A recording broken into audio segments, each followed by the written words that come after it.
Monter un meuble, fixer une étagère, repeindre un mur, parfois le temps, les compétences nous manquent. Alors il est possible de faire appel à des plateformes internet qui mettent en relation des gens qui ont besoin d'un coup de main avec un particulier un petit peu bricoleur, un voisin bricoleur.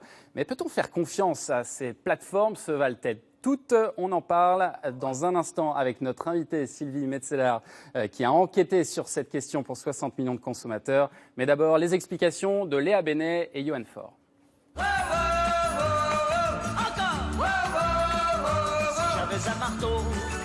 Aujourd'hui, Eddy se rend chez Diane en région parisienne. Sa mission du jour, poser des cadres.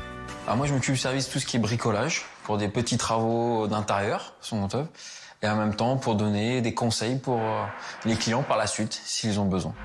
Pourtant, ce n'est pas l'activité principale d'Eddy, seulement un boulot d'appoint qui lui permet d'arrondir ses fins de mois.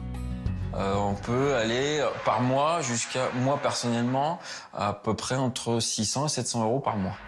Eddy est un jobber, c'est-à-dire qu'il propose ses services pour effectuer de petits travaux via une plateforme internet.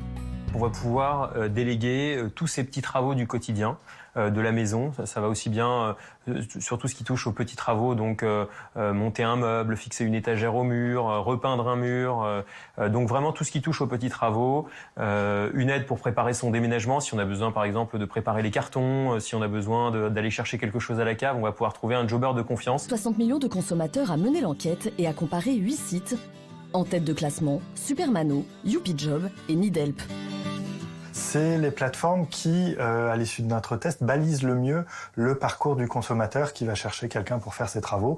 Baliser le parcours, ça veut dire faciliter le dépôt de l'annonce en posant des questions le plus précises possible sur, par exemple, une chambre à repeindre. Est-ce qu'il faut une couche, deux couches? Est-ce qu'il faut préparer le mur?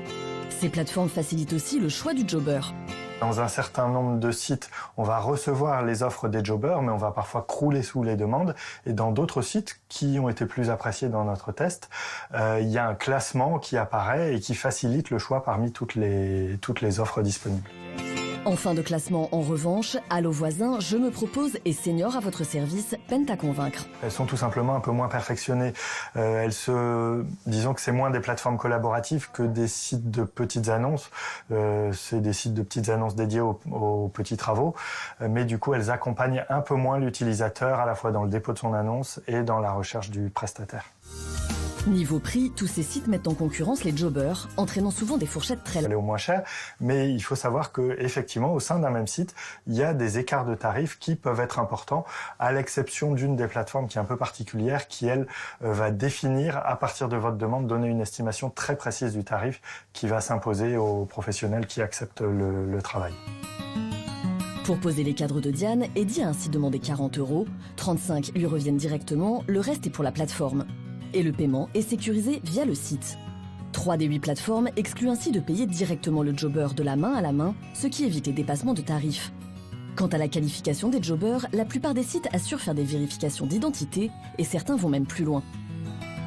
Il y a un deuxième niveau de vérification qui est a posteriori des missions, à savoir que les clients de la plateforme évaluent les jobbers auxquels ils font appel. Et ces évaluations, c'est une petite notation sur 5 étoiles qui nous permettent de récolter un maximum d'informations et de confirmer les compétences des jobbers. Un jobber très mal noté peut ainsi éventuellement être exclu de la plateforme. Enfin, se pose la question des assurances en cas de problème.